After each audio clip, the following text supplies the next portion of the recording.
Əziz şagirdlər, mən sizi salamlayıram. Ümidvaram ki, yaxşısınız. Bugün sizlərə leksika mövzusunun izahını verəcəm. Bildiyimiz kimi leksika. Leksika sözün ümumiyyətlə bu sahəyə ümumi verilən ad leksikologiyadır. Bu elmin sahəsi. Leksikologiya.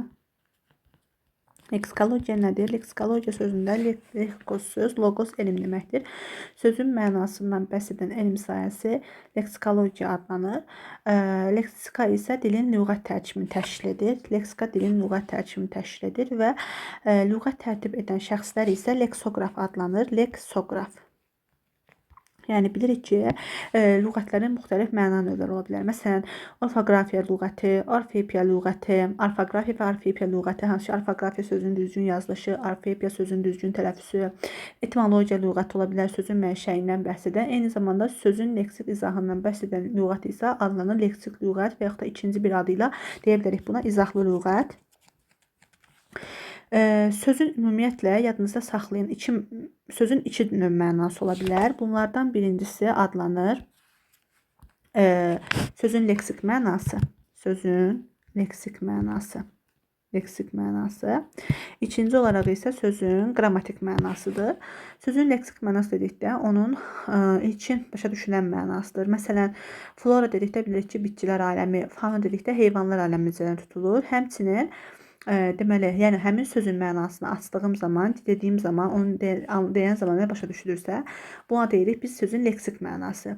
Qrammatik məna dedikdə isə onun hansı nitq hissəsinə aid olması və hansı qrammatik xüsusiyyətləri daşımasıdır. Məsələn, mən bilirəm ki, məsələn, sadə bir söz götürək. Məsələn, kitabxana sözünü götürək. Bilirik ki, kitabxana kitabların toplandığı bir məkandır və bu onun leksik mənasıdır. Onun mənasını izah edirəm. Amma onun nitq hissəsi olaraq isim olması, quruluş isə düzəltmə olması, məsələn, kitabxana burada şəkilçidir. Təkdə işlənməsi, adlı halda olması, cümlədə mübtəda, tamam mübtəda adlı halda isə mübtəda vəzifəsində işlənə bilməsi və s. xüsusiyyətləri artıq onun qrammatik mənasını əks etdirir. Deməli, sözün leksik və qrammatik mənası bu cürdür, başa düşün. Və əsas burada məsələlərdən biri ondan ibarətdir ki, bəs nələrin leksik mənası var, nələrin ola bilməz və yaxud deyim ki, bütün sözlərin leksik və qrammatik mənaları varmı? Gəlin bu suala cavab tapaq sizinlə bir yerdə. Deməli, yadınızda saxlayın ki, deyimizdəki bütün əsas nitq hissələrinin mütləq şəkildə deyimizdəki bütün sözlərin, daha doğrusu belə deyim, qrammatik mənası var. Fərqi yoxdur, bu əsas nitq hissəsi oldu və yaxud da bu köməkçi hissəsi oldu və yaxud da bu şəkilçilər oldu. Fərqi yoxdur. Bunların hər birinin qrammatik mənası var. Dildə olan bütün sözlərin qrammatik mənası var. Amma nələrin leksik mənası olmaz? Köməkçi hissələrin leksik mənası olmaz. Köməkçi hissələri yalnız qrammatik mənaya malikdir. Eyni zamanda şəkilçilərdə yalnız qrammatik mənadır, leksik mənası yoxdur. Demək ki, köməkçi hissələri və şəkilçilərin leksik mənası yoxdur. Əsas bəs nələrin leksik mənası var? Deyirsiniz, yalnız əsas nitq hissələrin. Biz də bilirik ki, əsas nitq hissələrimiz hansılardır? İsimdir, sifətdir, saydır, əvəzlikdir, feildir, zərfdir. Bu 6 əsas nitq hissəsinin leksik mənası da var, qrammatik mənası da var. Amma köməkçi hissələrində və şəkilçilər yalnız qrammatik mənaya malikdir, leksik mənası yoxdur. Sual oluna bilər ki, sözün leksik mənasının tapılma yolları hansılardır? Sözün leksik mənasının tapılmasının bir neçə yolu vardır. Bunlardan birincisi sözün mənasını izah etməklə, yəni həmin sözün mənasını izah etdiyim zaman mən əslində o sözün leksik mənasını tapmış oluram. İkinci olaraq isə sözün sözə yaxın mənalı söz tapmaqla, yəni onun sinonimini tapmaq sözün leksik mənasının tapılma yollarından biridir. Məsələn, gözəl də deyə bilərəm, qəşəng də deyə bilərəm. Yəni, gözəl nədir? Gözəl qəşəngi deyilir. Məsələn, bu cür deməklə əslində mən onun leksik mənasını açmış oldum. İkinci olaraq, məsələ nədir? İkinci məsələ, ikinci qayda sözə antonim söz tapmaqdır. Məsələn, dost, düşmən, ağrı, şirin, acı və s. Dördüncü yol daha doğrusu. Dördüncü yolumuz isə sözün tərkib hissələrinə ayırmaqdır. Amma burada diqqət olunmalı bir məqam var ki, sözü tərkib hissəsinə ayırmağı heç də bütün sözlərə aid edə bilməzsiniz. Nələrə aid etmək olar, nələrə aid etmək olmaz? Gəlin ona baxaq. Məsələn, sözün tərkib hissəsinə ayrılarkən onun kök və şəkilçiyə ayrılmağı nəzərdə tutulmuş olur. Biz də bilirik ki, sadə sözlər kök və şəkilçiyə ayrılmaz. Çünki sadə sözlər bir kökdən ibarətdir. Məsələn, qələm. Bu bir köşədən ibarət sözdür. Bunu mən necə köşəçiliyə ayırım? Mümkün deyil, düzdürmü? Deməli, belə deyirik ki, dördüncü qayda, dördüncü üsul, yəni sözün leksik mənasını tapılmağının dördüncü yolu, yəni sözü tərkib hissəsinə ayırmaq sadəcə düzəltmə və mürəkkəb sözlərə xasdır. Sadə sözləri tərkib hissəsinə bölə bilmədiyimizə görə, yəni kök və köçəçiliyə ayıra bilmədiyimizə görə bunları biz sadə götürmüş oluruq. Aydındırmı? İndi gələk sözlərin təkmənalı və çoxmənalı sözlər haqqında danışaq. Daha doğrusu üzr istəyirəm, sözün həqiqi və məcazi mənasından danışaq. Sözün iki forma mənası var, həqiqi mənası və məcazi mənası. Həqiqi mənası onun ilkin başa düşülən mənasıdır, məsələn, və hətta buna bəzən sözün həqiqi mənası deyirlər dominant məna. Dominant məna bərabərdir həqiqi məna. Bunu bu cür başa düşün ki, dominant məna dedikdə sözün həqiqi mənası başa düşülmüş olur. Məsələn, qızıl üzük. Bu həqiqi mənadır. Üzük qızıldan ola bilər. Bir deyirəm, qızıl xasiyyət. Qızıl xasiyyət. Xasiyyət qızıldan ola bilməz. Baxın, məcazi məna, həqiqi məna sözün buradakı qızılın müəyyən bir xüsusiyyəti məcazlaşıbdır. Məsələn, qızıl üzük burada qiymətli, dəyərli mənasında.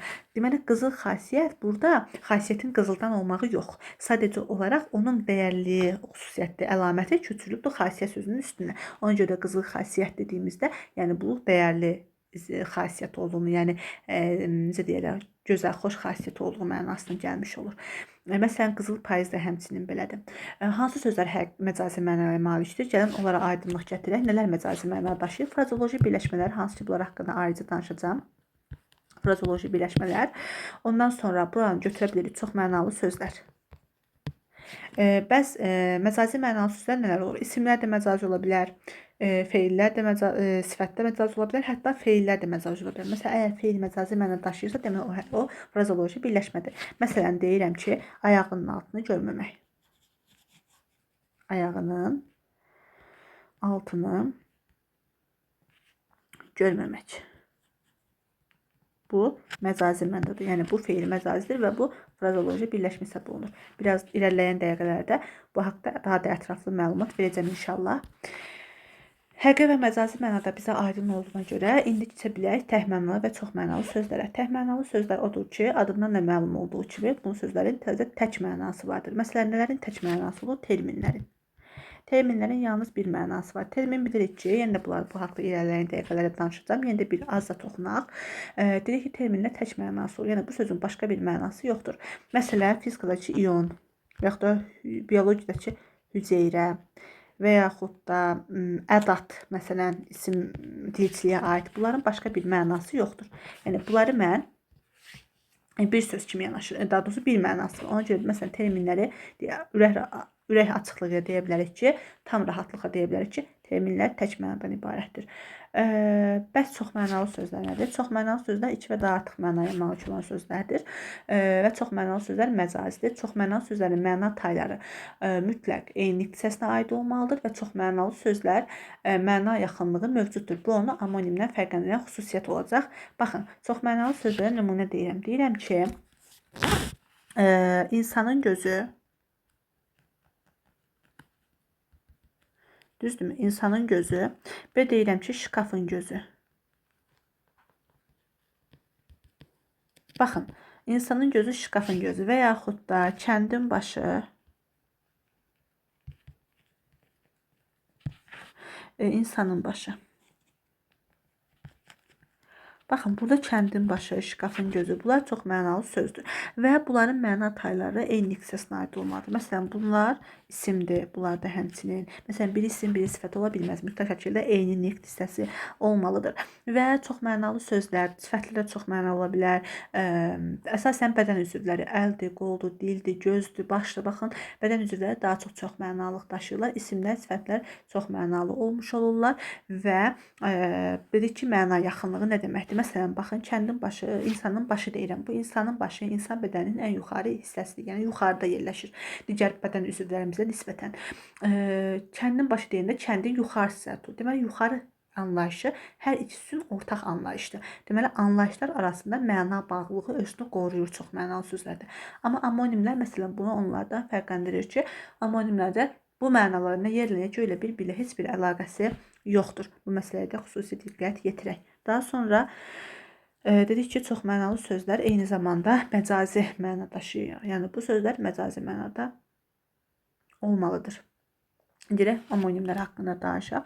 Homonimlər deyilişi və yazılışı eyni, mənaları isə fərqli olan sözlərdir. Məsələn, deyirəm ki, məsələn, gəlin bir nümunə çəkək. Məsələn, homonimlərə ən gözəl nümunə, belə deyək, homonimlər haqqında ümumiyyətlə məlumat verim. Homonimlər dedim, deyilişi və yazılışı eyni, mənaları fərqli olan sözlərdir. Məsələn, kök sözü. Kök sözü, məsələn, ağacın kökü desəm və yaxud da kök insan mənasında və yaxud da yer kökü, yediyim kök mənasında, yer kökü. Bu mənalarda amonimlik xüsusiyyəti daşımış olur. Deməli, deyilişi yazılışı eynidir, mənaları fərqlidir. Amma dilimizdə biz hər sözü amonim götürə bilmərik. Nələr amonim sayılmaz? Gəlin baxaq. Birinci olaraq homoqraflar. Homoqraf. Homoqraflar amonim sayılmır uşaqlar. Homoqraf nədir? Vurğusuna görə mənası dəyişən sözlərdir. Məsələn, alın sözüdür. Alın sözündə vurğu əvvəlinci hecada, bir də sonuncu hecada ola bilər və hər dəfə fərqli məna bildirir. Amma bunlar homoqraf sayılmır. Çünki mən bu sözləri eyni cür yazıram, əslində eyni cür tələffüz etmirəm. Məsələn, deyirəm ki, 2 dənə nümunə yazıram bura, yazacağam bura. Deyirəm ki, kitab alın. Belə deyirəm ki, alın zədələndi. Alın zədə aldı. Yəni yara aldı mənasında. Baxın, kitab alın. Vurğu adadır. Alın zədələndi. Gördünüz, vurğu indi ikinci hecaya düşür. Birində feil olduqda ilk hecada, amma belə deyək, isim olduqda son hecadadır. Deməli, alın, alın. Sizə mən bunları eyni cür tələffüz edirəm. Tələffüzümə diqqət etiniz, zəhmət olmasa, alın, alın. Baxın, eyni cür etmirəm. Deməli, əslində belə baxdığım zaman mənim bunların yazılışı eynidir, amma tələffüzləri eyni deyil. Vurğuları fərqli cür tələffüz edirəm. Ona görə də bu sözləri homoqraflardır və bunlar amonim sayılmır. Bir dənə burada alın sözünə diqqət yetirmək lazımdır. Bunun digər bir məna tayı var ki, o amonimlik yarada bilər. Alındı. Məsələn, bir iş yerinə yetirildi mənasında. Məsələn, deyirəm, o işə alındı. İşə alınmaq.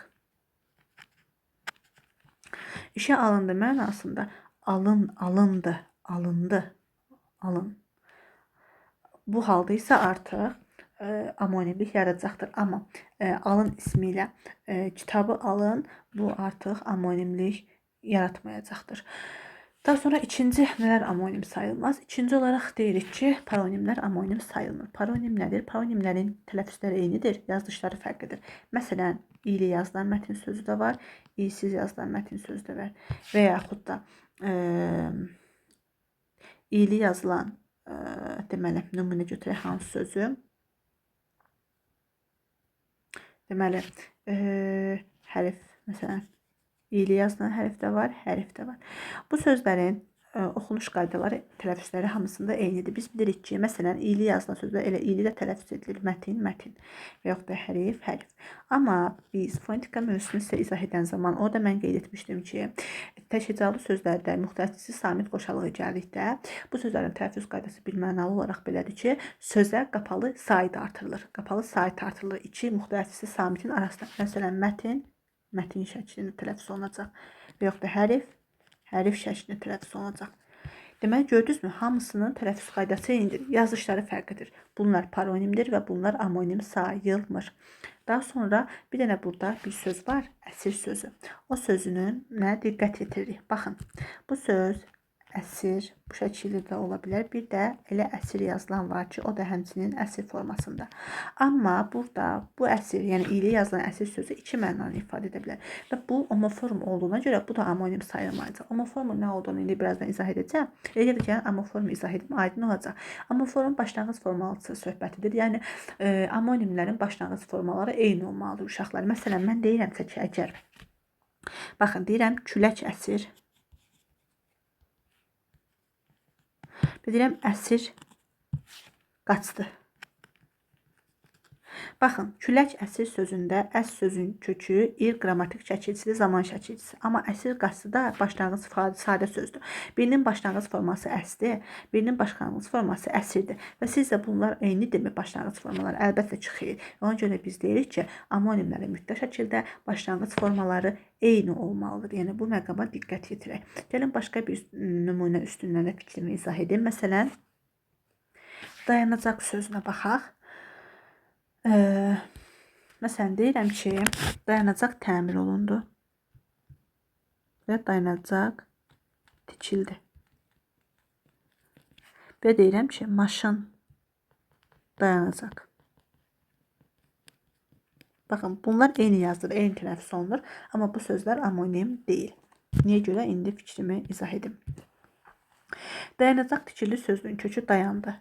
Dayanan dayanacaq ismi. Bu sözün başlanğıc forması ya dayanacağın özü. Birlikdə başlanğıc forma bu morfologiyada olan qaydadır ki, başlanğıc forma kök və qrammatika qədər olan isə, yəni leksiki başlanğıc formaya qata bilərsən, qrammatika qata bilməzsən. Maşın dayanacaq sözündə isə sözün kökü dayanmaqdır. Acaq artıq burada zaman şəkilçisidir. Yəni dayanacaq qeyri-qəti gələcək zamanı, qəti gələcək zamanı şəkilçisidir. Qeyri-qəti yox, qəti gələcək zamanı şəkilçisidir. Bunun başlanğıc forması qrammatiki bura qatmadığım üçün dayandır. Birinin başlanğıc forması dayanacaq, birinin başlanğıc forması dayan oldu. Deməli, bunlar da amonim hesab olunmurlar. Daha sonra xüsusi isimlər amonim sayılır. Məsələn, deyirəm ki, ayrılıq qədər vüsalın da çətindir. Ayrılıq qədər, bir dəqiqə, deyirəm ki, baxın, deyirəm ki, ayrılığın qədər vüsalın da çətindir.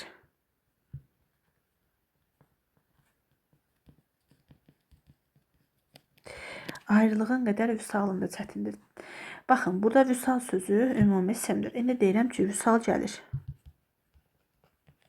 Artıq böyük hərflə yazıram. Çünki burada vüsal insan adıdır. Amma buradakı vüsal ümumidir. Biri xüsusidir. Bunlar eyni cür yazılır, eyni cür tərtib olunur. Amma bunlar amonim sayılmır. Başqa nələr amonim sayılmaz? Bu qədər dəstəklərdə yoxdur. Deyirəm, yadınızda qalsın. Nədir bu məsələ? Biz indi irəliləyən dəqiqələrdə sizinlə dialektləri, terminləri keçəcəm mən. Orada belə bir məqam var. Nədir bu məqam? Deməli, məsələn, arı sözü həm köhnəlmiş sözdür, həm də müasir dilimizdə işlənir. Arı əgər həşərat mənasındadırsa, bu müasir dildə həşərat mənasını ifadə edir. Amma qədimdə bu sözə həm də təmiz mənası var. Baxın, bu söz həm həşərat mənasını verir, həm təmiz mənasını verir.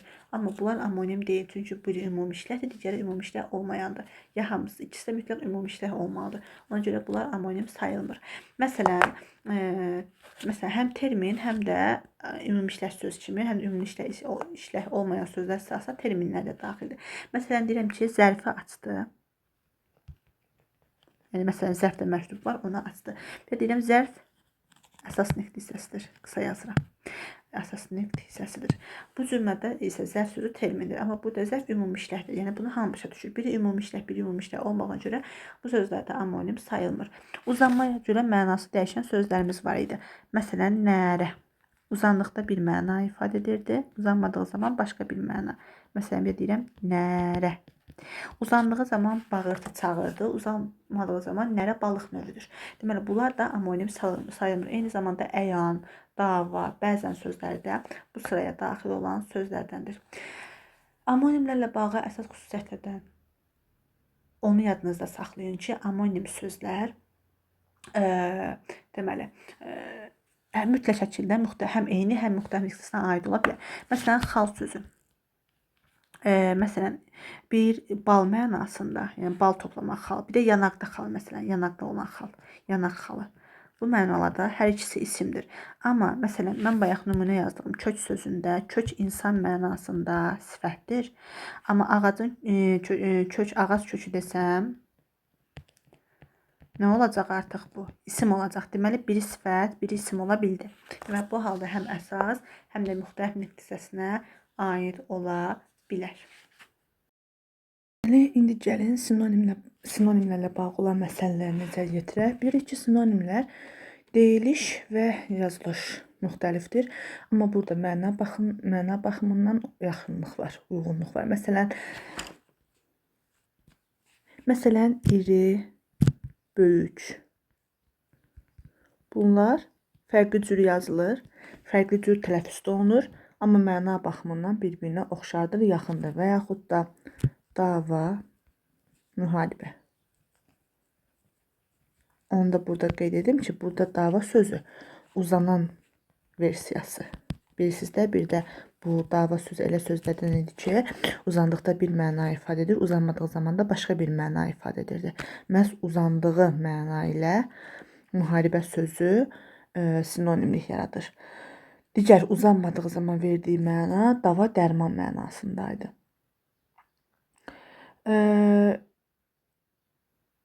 Bir də bilirik ki, biz sinonimlərdən yaxşı, nə vaxt daha çox istifadə edirik və sinonimlər bizim köməyimizə harda çatır? Buna da diqqət etmək lazımdır. Onu qeyd edeyim ki, baxın, sinonimlər dildə yersiz təkrarlanmaların qarşısını alır. Nə deməkdir bu?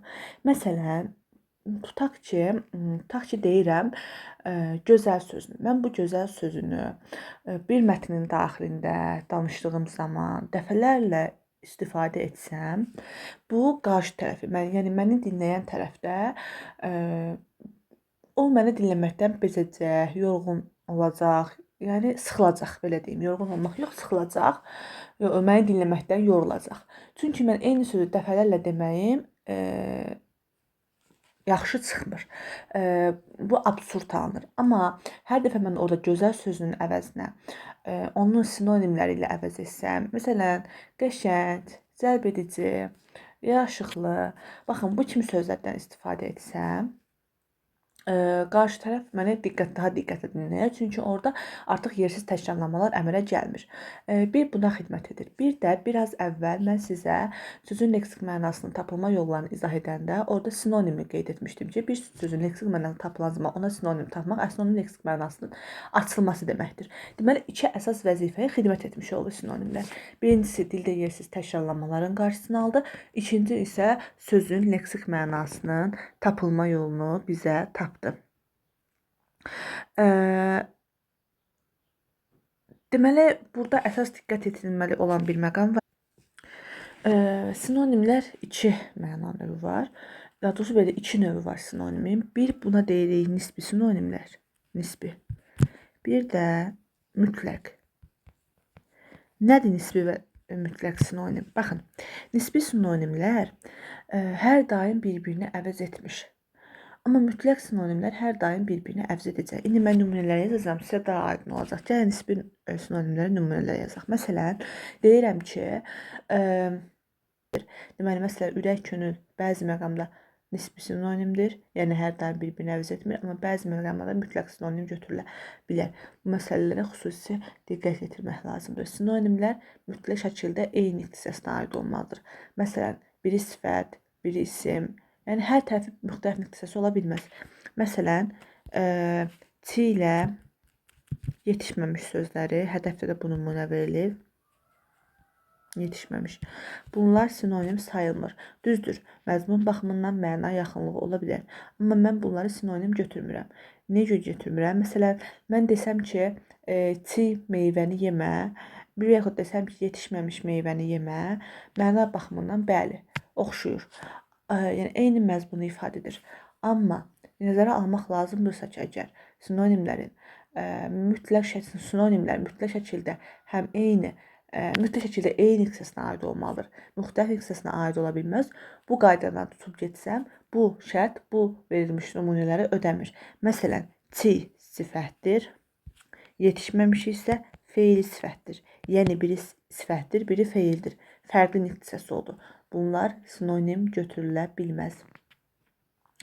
Daha sonra gəlin antonimlər haqqında da ümumi məlumat verim.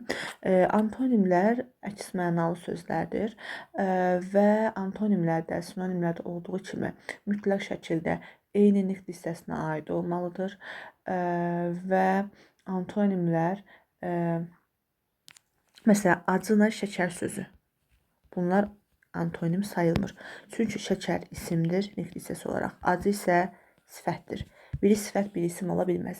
Ya hər ikisi sifət olmalıdır, ya hər ikisi isim olmalıdır. Yəni antonimlər mütləq şəkildə eyni nitq hissəsinə aid olmalıdır. Bəs nələr antonim sayılmaz? Əgər sən bir feili inkara salırsansa, bu antonimdir demək deyildir. Deyil. Məsələn, deyirəm ki, getmək, getməmək. Bunlar antonim sayılmır. Getməyin antonimi gəlməkdir.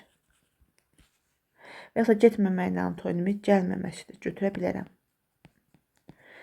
Amma getmək və getməmək öz aralarında antonim hesab olunmur. Bunun əlbəttə xüsusi bir səbəbi var. Bu da ondan ibarətdir ki, bir qayda olaraq yadınızda saxlayırsınız. Antonimlərin kökü əsla eyni nitq hissəsinə aid ola bilməz. Antonimlərin kökü əsla eyni nitq hissəsinə aid ola bilməz. Məsələn, baxın, getmək sözünün də kökü get feilidir. Getməmək sözünün də kökü get feilidir. Köklər eynidir. Bunlar antonim sayılmaz. Məsələn, eyni bu qayda yağlı və yağsız sözlərinə də xasdır. Yağlı, yağsız. Bu sözlər də məzmun baxımından əksizlik yarada bilər. Bu hissədən razıyam, amma antonim deyirlər. Çünki hər ikisinin kökü yağ ismindən yaranmışdır. Hər iki sözün kökü yağ ismidir. Ona görə də bu sözləri antonim götürmək olmaz. Antonim ədəbiyyatda bədii təzad yaradır. Antonim eyni zamanda sözün leksik mənasının tapılma yollarından biridir. Bunu sinonimlərlə oxşa götürmək olar. Eyni zamanda eyni hissəsinə aid olma baxımında həm sinonimlər də, ümumiyyətlə belə deyim, eyni hissəsinə aid olmaq, baxın, çox mənalılarda, ondan sonra sinonimlərdə və antonimlərdə. Bu üçü mütləq eyni, baxın, eyni nitq hissəsinə aid olmalıdır. Amma homonimlər həm eyni, həm müxtəlif nitq hissəsinə aid ola bilər. Bəzən şagirdlər elə düşünürlər ki, çox mənalı sözlər, sinonimlər və antonimlər mütləq eyni nitq hissəsinə aiddirsə, amonimlər də mütləq müxtəlif nitq hissəsinə aid olmalıdır. Xeyr. Məsələn, amonimlərlə çox mənalı, sinonimin, antonimin oxşar xüsusiyyəti onların eyni nitq hissəsinə aid olması ola bilər. Bəli, çünki amonimlər də eyni nitq hissəsinə aiddir. Amma əsas fərq odur ki, amonimlər çox mənalı sözdür, sinonimdir, antonimdir. Bunlar eyni nitq hissəsinə aid ola bilmir. Amma amonimlər eyni nitq hissəsinə aid ola bilər. Sual oluna bilər ki, amonimlər, sinonim, antonim, baxın, bunlar sadəcə sözlərlə mi xasdır? Xeyr, əlbəttə ki. Yəni, təkcə əsas nitq hissələrinin amonimliyi, sinonimliyi, antonimliyindən danışmırıq. Biz köməkçi nitq hissələrinin, yadınızda saxlayın, köməkçi nitq hissələrinin və şəkilçilərin də amonimliyi, sinonimliyi və antonimliyi ola bilər. Məsələn, biz bilirik ki, köməkçi nitq hissələrimizdən 5 köməkçi nitq hissəmiz var. Bağlayıcıdır, ədatdır, qoşmadır, modal sözdür, nidadır. Bunlar öz aralarında amonimlik, sinonimlik və antonimlik yarada bilər. Məsələn, gəlin nümunələr üzərində fikrimizi izah edək. Məsələn, qoşmadan tək qoşması, kimi və qədər. Bunlar öz aralarında sinonimlik yaradır. Məsələn, deyirəm ki, sən tək oxudun. Və yaxud da buna deyə bilərəmmi? Sən kimi oxudun, sən qədər oxudun. Hətta bura cacəni də əlavə edə bilərsiniz siz. Səncə oxudun. Ayselcə oxudun. Məsələn, belə. Deməli, bunlar öz aralarında sinonimlik yaradır. Eyni zamanda köməkçi nitq hissələrinin amonimliyi də ola bilər. Məsələn, sinonimliyi bir nümunədə yazım. Məsələn, amma, ancaq bağlayıcıları. Və yaxud da amma, ancaq bağlayıcıları. Bəli, bunlar sinonimlərdir. Məsələn, bu bağlayıcı olduğu halda ancaqın bağlayıcı versiyasında. Məsələn, deyirəm ki, oxudu, ancaq başa düşmədi. Yaxud deyirəm ki, oxudu, amma başa düşmədi. Yəni, məzmun etibarilə eyni məzmundur. Heç bir fərqlilik yoxdur. Sinonimlərdir. Ancaq sözü ədat da ola bilir. Ancağın ədat olduğu zaman da sinonimi mövcuddur. Məsələn, təkcə, tək. Deyirəm ki, ancaq sən gəldin. Təkcə sən gəldin, tək sən gəldin. Gördünüz? Deməli, ancaq həm ədat, həm bağlayıcı olduğu zaman onun sinonim qarşılığı mövcuddur. Daha sonra gəlin köməkçi hissələrin amonimliyini nəzərə yetirək. Köməkçi hissələrin amonimliyi, məsələn, ilə. Bir dəqiqə üzr istəyirəm, ilə. İlə həm qoşmadır, həm də bağlayıcıdır. Bağlayıcı. Necə? Gəlin cümlələri ilə fikirlərimizi daha da aydınlaşdıraq. Deyirəm ki, Aysel ilə sən yox, belə bir cümlə yazdım. Deyirəm ki, Aysellə Əmrah gəldi. Bir də deyirəm ki, Aysel və Aysel ilə Əmrah gəldilər. Baxın cümlələrə. Aysel ilə Əmrah gəldi, Aysel ilə Əmrah gəldilər. Bunlara fikir versəz, biz bir standart qayda var ki, iləni cümlədə necə fərqləndirəcəm? Bu ilə qoşmadırmı, bağlayıcıdırmı? Ən sadə qaydasından həmişə demişik ki, və ilə əvəzləyin. Əgər və ilə əvəz edə bilirsinizsə, bağlayıcıdır. Yox, əvəz edə bilmirsinizsə, qoşmadır. Onu da qeyd edim ki, ilə və sinonimdir. Amma belə deyim, nisbi sinonimdir. İndi izah edəcəm niyə görə. Hər daim bu qayda ödəmir. Yəni mən hər dəfə ilənin yanına və qoyub onu bağlayıcı götürə bilmərəm. Siz bu cümlələri bir dənə diqqətlə baxın. Görün burada siz hansı fərq hiss edirsiniz. Siz diqqətlə baxsaq, görəcəksiniz ki, bunların xəbərinin biri təkdədir, digəri cəmdədir. Uzlaşma əlaqəsinə əsasən, əgər mübtəda cəmdədirsə, xəbər də ona uyğun olaraq bir-iki xəbərə şəxsə görə uzlaşır. Xəbər də mütləq şəkildə cəmdə olmalıdır. Əgər mənim cümləmdə Aysel ilə Əmrah gəldilər deyirəmsə, deməli burada iki şəxs var. İki şəxs varsa mən o xəbəri təkli götürə bilmərəm. Cəmdə götürməliyəm. Ona görə burada deyirəm ki, ilə bağlayıcıdır. Bağlayıcıdır. Amma Aysel ilə Əmrah gəldi cümləsində mənim xəbərim təkdədir. Deməli burada mənim mübtədam cəmdə deyil. Deməli burada gələn Əmrahdır. Əmrah kimlə gəlibdir? Aysellə gəlibdir. Deməli, burada artıq ilə qoşma olacaq. Amma ikinci cümləmdə Aysel ilə Əmrah gəldi dediyim cümlədə burada fikir versəm, görəcəm ki, ilə burada həmcis üzvləri bir-birinə bağlayıbdır. Yəni, ilə hər və ilə sinonimdir, amma nisbi sinonimdir. Hər daim bu qayda ödəmir. Baxın, bu dediyim nümunə həmin dediyim qaydaya ziddir. Yəni, onu hər daim ödəmir. Dedik ki, ilə və öz arasında sinonimdir və bu nisbi sinonimdir, mütləq sinonim deyil.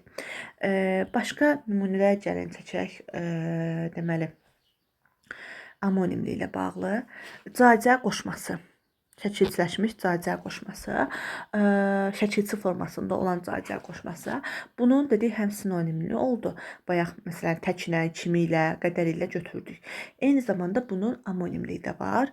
Məsələn, cacə istinad da bildirə bilər, istiqamət də bildirə bilər, bənzətmə də bildirə bilər. İstiqamət də bildirə bilər, bənzətmə bildirə bilər. Məsələn, yol boyunca söyüdlər desəm, bir də deyirəm ki, səncə bilmir. Yəni, sən qədər bilmir. Əgər cümlədə səncə bilmir cümləsini siz görsəz, bunu heç də qoşma götürmə bilməzsiniz həmişə. Bunu necə fərqləndirəcəksiniz? Əgər səncədən sonra vergül gəlibdirsə, bu modal sözdür. Fikri münasibət bildirən. Məsələn, səncə, məncə, zənnimcə, inşallah əvvəl, daha sonraki mövzu aylarda biz buna gələcək, bu məsələyə toxunacağıq. Amma yox, orada vergül qoymayıbdırsa, siz fikirləşin, düşünün ki, burada cə qoşmadır. Məsələn, səncə bilmir, yəni sən qədər bilmir. Biləcəm ki, səncə bilmir, yəni sənə görə bilmir. Baxın, bu cür dediyimdə artıq modal sözdür. vergülə baxırsınız. Əgər cümlədə vergül varsa modal sözdür, yoxdursa oradakı cəni, qoşma götürəcəksiniz. Deməli, c həm istiqamət bildirdi, həm bənzətmə bildirdi. Yəni, qoşmanın məna növləri arasında amonimlik yaratmış oldu. Antonimlikdən gəlin danışaq. Köməkçi nitqçələrin antonimliyi varmı? Məsələn, təsdiq bildirən ədatlar var. Bəli, xeyr. Və yaxud da hə, yox. Baxın, bunlar antonimlik yaradır. Yəni, biri təsdiqdə, biri inkardır. Deməli, köməkçi nitqçələrində antonimlik mövcuddur. Onu da qeyd edim bəri başdan. Deməli, baxın, bir var leksik. Amonim, sinonim, antonim. Bir də var qrammatik. Amonim, sinonim, antonim. Nə deməkdir bu? Leksik amonimlər və leksik sinonimlər, leksik antonimlər həmişə əsas nitqçələr arasında olur.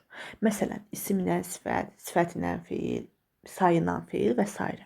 Amma qrammatik amonimlər dedikdə həm əsasla köməkçi arasında və köməkçilər öz arasında. Məsələn, gəlin bir dənə nümunə yazaq. Məsələn, gəlin leksik amonimliyə nümunə gətirək. Məsələn, min sözü. Bu leksik amonimdir. Çünki bir min say mənasını işlənir. Bir də minmək feili feil. Görürsünüz, əsas nitqçələr arasındadır. Belə amonimlər adlanır leksik amonimliklər. Amma bir də deyirəm ki, məsələn, sarı sözünü. Deyirəm evə sarı. Deyirəm sarı şar. Baxın, evə sarı qoşmadır. Sarı şar burada artıq sifətdir. Bu halda bunlar qrammatik amonimlikdir. Qrammatik amonimlikdir. Amma sarı sözün leksik amonimliyi də ola bilər. Məsələn, sarı şar ilə yaramı sarı, yaranı sarı. Bunlar artıq leksik amonimdir. Çünki bunlar öz aralarındadır. Amma bayaq dediyim nümunə biri leksik idi, biri əsas idi, biri köməkçi idi. Ona görə qrammatik amonimlik oldu. Köməkçi hissələri öz arasında qrammatik amonimlik yaradır. Məsələn, bayaq dediyimi ancaq, təkcə. Ancaq təkcə. Bunlar da qrammatik amonimlikdir. Çünki ədatın bir məna növündə olan, daha doğrusu ancaq təkcə yox, üzr istəyirəm, bu sinonimə aid oldu. Məsələn, iləni demişdim bayaq. İlə. Və yaxud da cacəni. Bunlar, məsələn, ilə həm qoşmadır, həm bağlayıcıdır. Ona görə burada köməkçi hissələr arasında olduğu üçün bu qrammatik amonimlik hesab olunur. Və yaxud da cacəni də həmçinin qoşmanın mənaca istiqamət bildirən və bənzətmə bildirən məna növlərinə aid olduğu üçün bu da qrammatik amonimlik hesab olunmuş olur. İndi isə gəlin dedik ki, şəkilçilər. Şəkilçilər də öz arasında amonimlik yaratdığı zaman və yaxud da sinonimlik və yaxud da antonimlik yaratdığı zaman bu leksik yox, yəni qrammatik amonimlik hesab olunacaq. Leksik amonimlik sadəcə yadınıza saxlayın, əsas nitqçələr arasındadır. Məsələn, ola bilər ki, bir söz həm şəkilçi kimi işlənsin, həm söz kimi işlənsin. Bu zaman bu qrammatik amonimlik hesab olunacaqdır. Məsələn, dan. Məsələn, dan həm leksik, həm qrammatik amonim kimi işlənə bilər. Dan bir şeyi danmaq mənasında feil kimi işləndikdə və yaxud da dan olsun, yəni isim kimi işləndikdə bu leksik amonimdir. Amma desəm ki, evdən sözündə danı götürmüşdükdə düzgün bir nümunə yazaq. Məsələn, kitabdan yazaq. Burada dan şəkilçi olduğu üçün çıxışlığa şəkilçisi. Bir də dan sözü feil kimi və yaxud da isim halı ilə götürdüyümüz zaman, məsələn, dan şəkilçisi ilə ismi, dan şəkilçisi ilə feili götürsəm, bu qrammatik amonim olacaq. Çünki biri əsasdır, biri şəkilçidir. Amma danı əsas nitqçələr arasında götürsəm, bu artıq leksik amonimdir. Həmçinin danın ikinci versiyası olan dən özü də. Məsələn, deyirəm ki, quşlara dən ver. Burada isimdir. Bir də deyirəm, saçına dən düşmüşdür. Yenə isimdir. Deməli, İsim əsas nitqçəsidir. Bu leksik amonimlikdir. Amma məsələn evdən sözündə artıq çıxışlı qal şəkilçisi olduğu üçün buradakı dən ilə məsələn ismi və yaxud dən ilə digər mənada bildirən ismi mən amonim götürürəm, amma bunlar leksik yox, qrammatik amonim götürürəm. Şəkilçilərin sinonimliyi ola bilərmi? Bəli, şəkilçilərin də amonimliyi, sinonimliyi ola bilər. Məsələn, Əhmədli soyadı mənasında. Bir deyirəm Əhmədova. Ovadı, lilidir. Bunlar amonim, sinonimli, şəkilçilərin sinonimliyidir və bunlar leksik sinonimlərdir. Yəni daha doğrusu leksik şəkilçilərdir, üzr istəyirəm. Ova, yeva. Deməli, sinonimləri də mövcud şəkilçilərin. Şəkilçilərin həmçinin antonimi də mövcuddur. Məsələn, lali şəkilçisi ilə, lali, lulu 4 variantlı şəkilçisi ilə sız, siz, suzsuz 4 variantlı şəkilçisi antonimdir. Məsələn, yağlı, yağsız, evli, evsiz.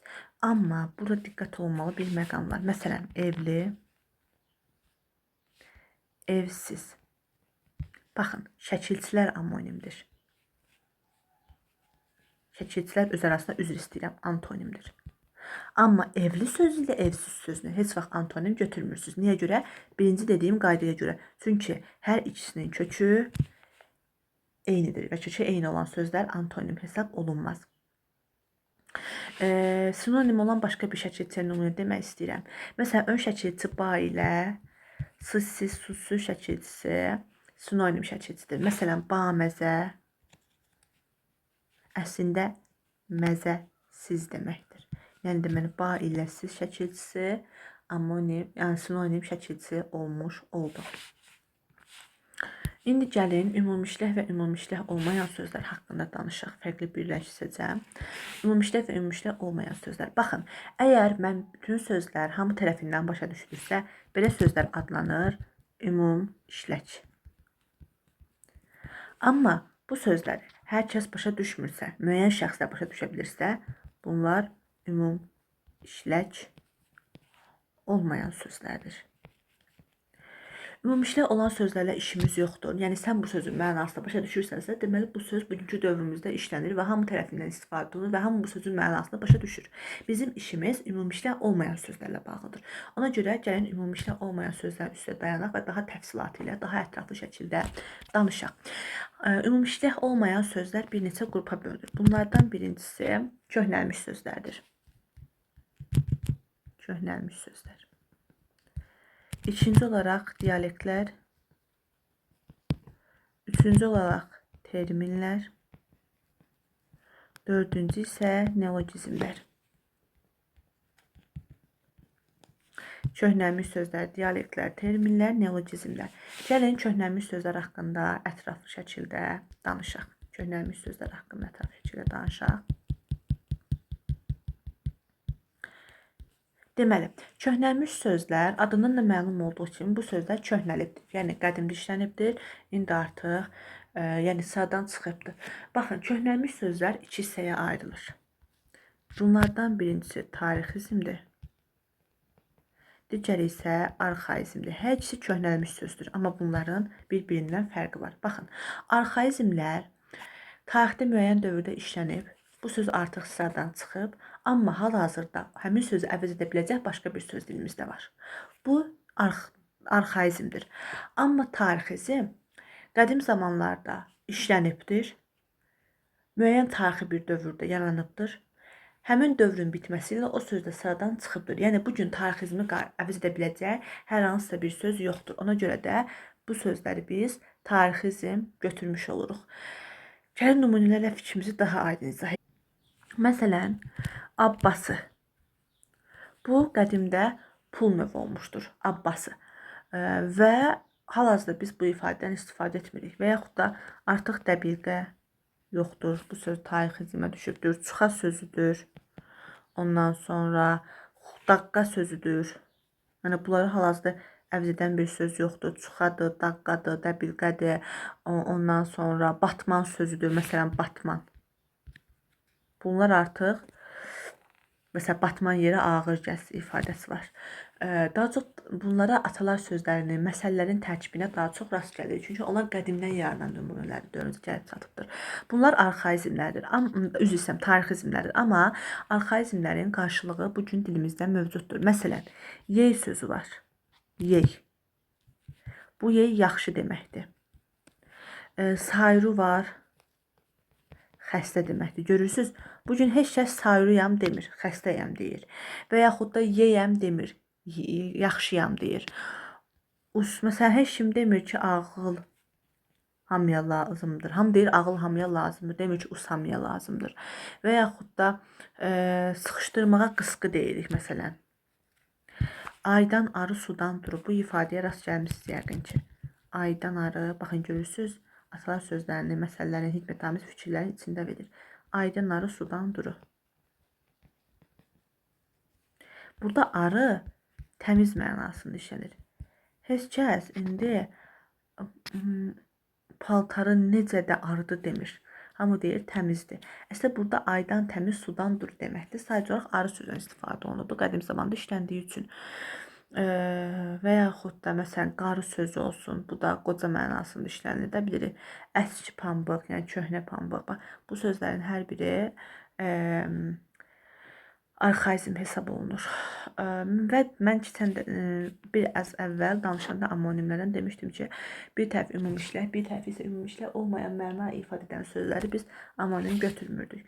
Məsələn, sayrı sözünü, daha doğrusu arı sözünü məsələn, sayrını yox, arı sözünü. Məsələn, bu ümumiliklər söz kimi həşəratdır. Amma bir də köhnəlmiş söz kimi arı təmiz mənasını ifadə edir. Bunları amonim götürə bilmərəm. Daha sonra gəlin dialektlər haqqında danışaq. Deməli, dialektlər məhəlli xarakterli sözlərdir. Yəni, hər bölgənin özünə məxsus ləhcəsi var, dialekti var. Dialekt əslində ləhcədir. Məsələn, mən xüsusilə ən çox bəzi bölgələrdə dialektlərimizdən daha çox istifadə olunur. Məsələn, qəmərti, bıçaq və yaxud da nimdər, ələrdan, dəsmal.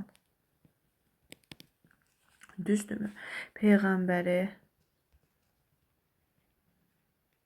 qarğıdalı. Yəni, bəzi bölgələrdə buna qarğıdalı deyirlər, bəzi yerlərdə peyğəmbər deyirlər. Yəni, bölgədən asılı olaraq işlənməsindən asılı olan sözlərdir.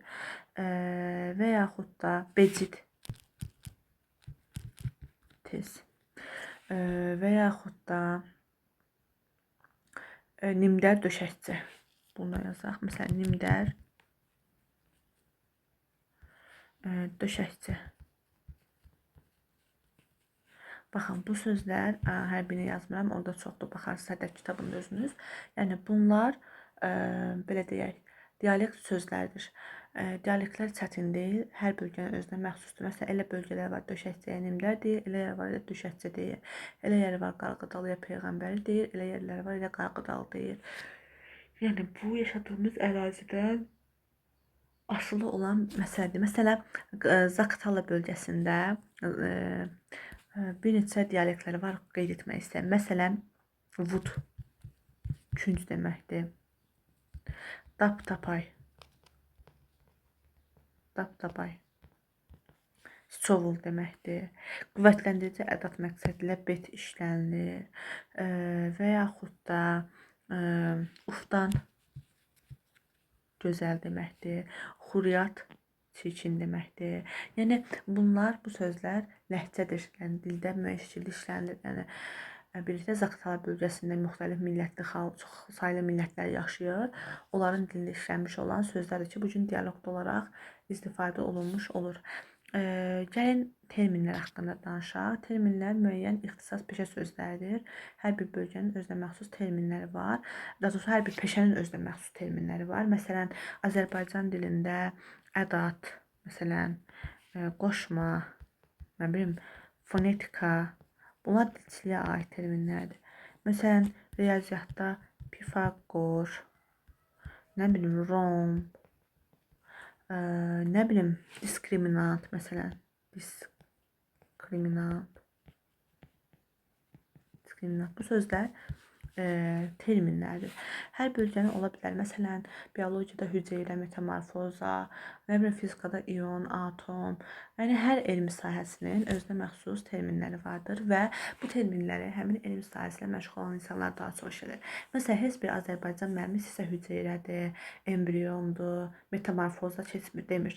Və yaxud da heç bir biologiya müəllimi zərfi, qoşmanı, bağlayıcını keçmir. Yəni hər elm sahəsinin özünə məxsus terminləri var ki, biz o terminləri bilməliyik. Daha sonra bəzi sözlər var, terminlər var ki, onlar həm termin kimi işlənir, həm də ümumi işlək söz kimi işlənir. Və mən əvvəldə danışanda dərs demişdim ki, bunlara amonim götürmürəm. Məsələn, deyirəm ki, xəbər baş üzürdür. Burada termindir, dilçiliyə aiddir. Bir deyirəm, ondan xəbər ver. Artıq burada xəbər məlumat mənasındadır və ümumi işlək sözdür. Bu da zərf sözü də belədir. Məsələn, deyirəm ki, zərf əsas nitq hissəsidir. Burada termindir. Bir deyirəm ki, məktubu zərfə qoy. Burada isə zərf konvert mənasındadır. Yəni, məktubun qoyulduğu paketdə deyilir.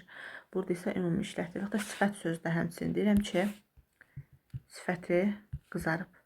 Baxın, belə cümlələrə əsasən tapırsınız. Ümumi işlək sözdür. Belə deyirəm, sifət təyin ola bilir. Təyin olur cümləsi olaraq. Artıq burada sifət termin kimi işlənmişdir. Və bu sözləri, məsələn, burada sifəti qızardıcı sözü ilə təyin kimi işlənə bilən sifət sözlərini amonim götürmürük. Çünki biri ümumi işləkdir, biri ümumi işlək olmayan sözdür. Bunlara da xüsusi diqqət yetirmək lazımdır. İndi neologizmlər haqqında danışaq. Neologizmlər neo yeni sözündən götürülmüşdür və yeni sözlərə deyilir. Baxın, ümumiyyətlə yadınızda saxlayın. Dildə daima müəyyən proses gedir. Məsələn, dilə bir söz daxil olur, müəyyən müddət işlənir.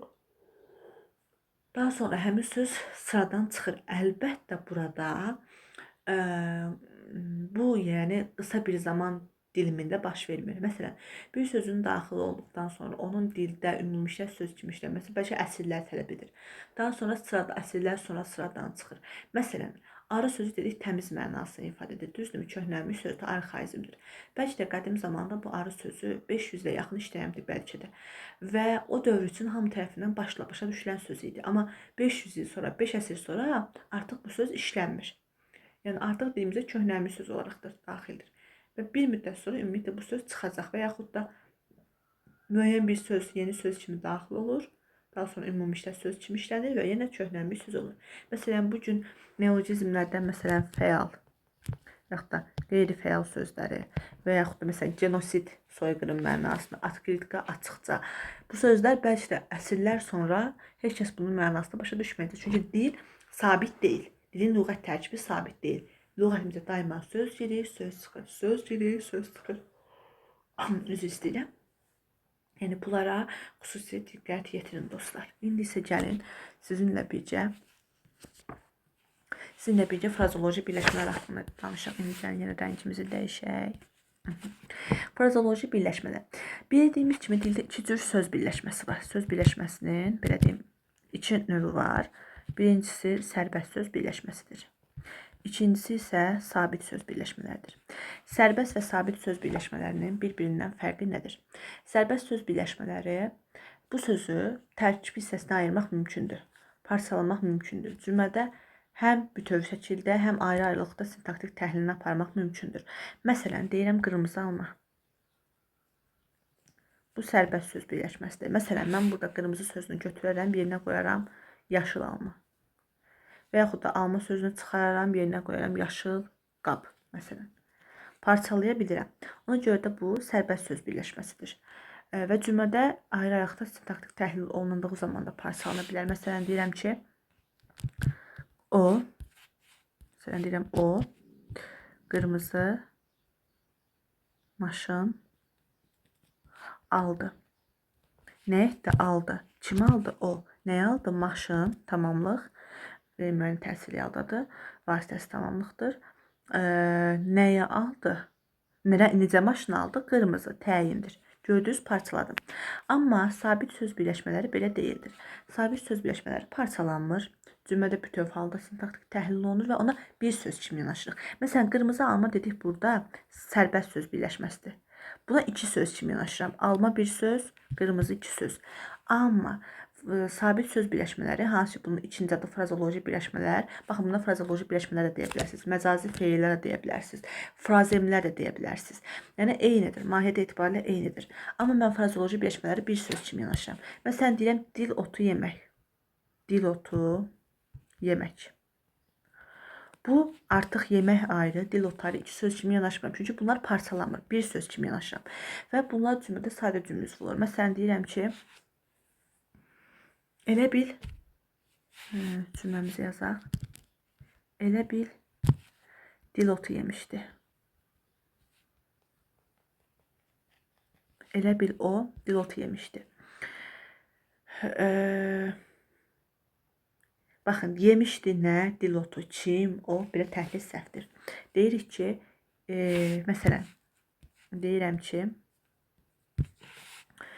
dil otu yemişdi, bütöv xəbər. Çim, o. Gördünüz, bütöv xəbər götürdü. Deməli, cümlədə sintaktik təhlil olunduğu zamanda parçalanmır. Cümlə üzvü olaraq isə sadədir. Biz bilirik ki, söz birləşmələri iki yerə, cümlə üzvləri iki yerə bölünür quruluş baxımından. Sadə, mürəkkəb. Əgər bir sözdən ibarətsə sadə, iki və daha artıq sözün birləşməsidirsə mürəkkəbdir. Bir ibarətsə mürəkkəbdir. Və mən deyirəmsə ki, frazoloji birləşmələri bir söz kimi yanaşın. Deməli, siz bunu götürməlisiniz cümlədə. Cümlənin sadə cümlə üzvü. Frazoloji birləşmələr formada dəyişə bilərmi? Bəli, dəyişə bilər. Məsələn,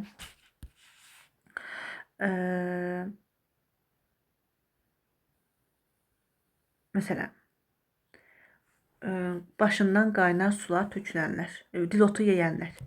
Məsələn, bunu deyir, dil otu yeyənlər. Dil otu yeyənlər. Gördünüz? Formada dəyişib şəkilçi qəbul edibdir. Baxın, qrammatik şəkilçi qəbul edə bilər. Leksik şəkilçi qəbul edə bilməz. Məsələn, deyim ki, mənim dil otu yeməyim onu çox əsəbləşdirirdi. Sanki dil otu yeməyim, yəni çox danışmağın mənasında. Sonra cümlə üzvlərinə görə dəyişə bilirmi frazoloji birləşmələr? Bəli, niyə də olmasın? Bütün cümlə üzvlərin vəzifəsində işlənə bilər. Təyin kimi işlənə bilər. Xəbər kimi işlənə bilər, mübtəda kimi işlənə bilər, tamamlıq kimi işlənə bilər. Məsələn, deyirəm ki, başından qaynar sular tökülənlər, yox, başqa deyil, dil ötənlər buradadırmı? Buradadırmı? Kim? Dil ötənlər mübtədadır. Dil ötənləri çağırın bura. Kimi? Dil ötənləri tamamlıqdır. Onlar dil ötənlərdir. Kimdir? Xəbərdir. Gördünüz, xəbər şəkilçisi artıdır. Dil ötən asifi bura çağır. Kimi? Asifi. Hansı asifi? Dil ötəni. Təyindir.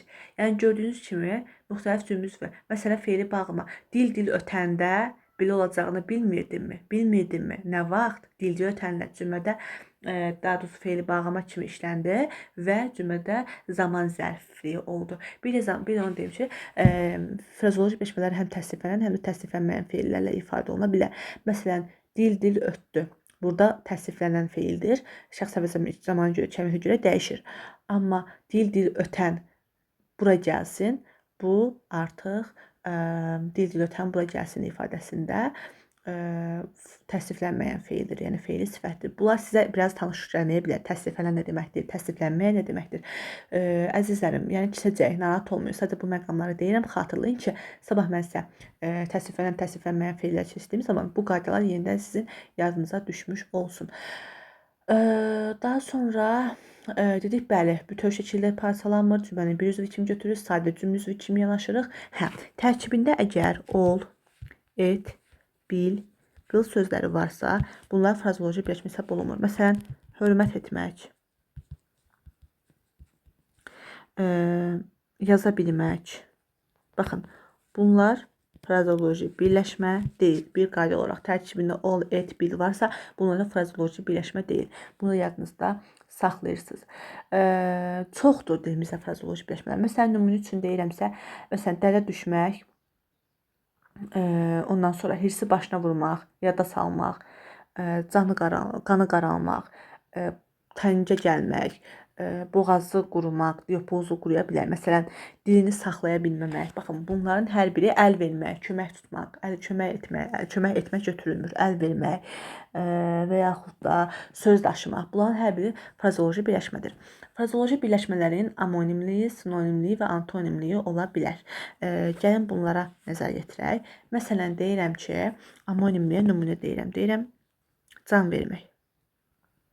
Bu amonimdir. Məsələn, bir də onu deyim ki, baxın, frazeoloji birləşmənin həm amonimliyini, həm antonimliyini, həm sinonimliyini taparkən bir qaydaya xüsusi diqqət yetirirsiniz və bütün yerdə bu qaydadan gedirsiniz və testlərdə də düşür. Nədir bu? Onun qarşılığı da mütləq frazeoloji birləşmə olmalıdır. Məsələn, gəlin birisi amonimliyi izah edib, sonra o məqama gələcəm. Deyirəm ki, can vermək. Bir deyirəm, günəş bitkilərə can verir, yəni dirildir.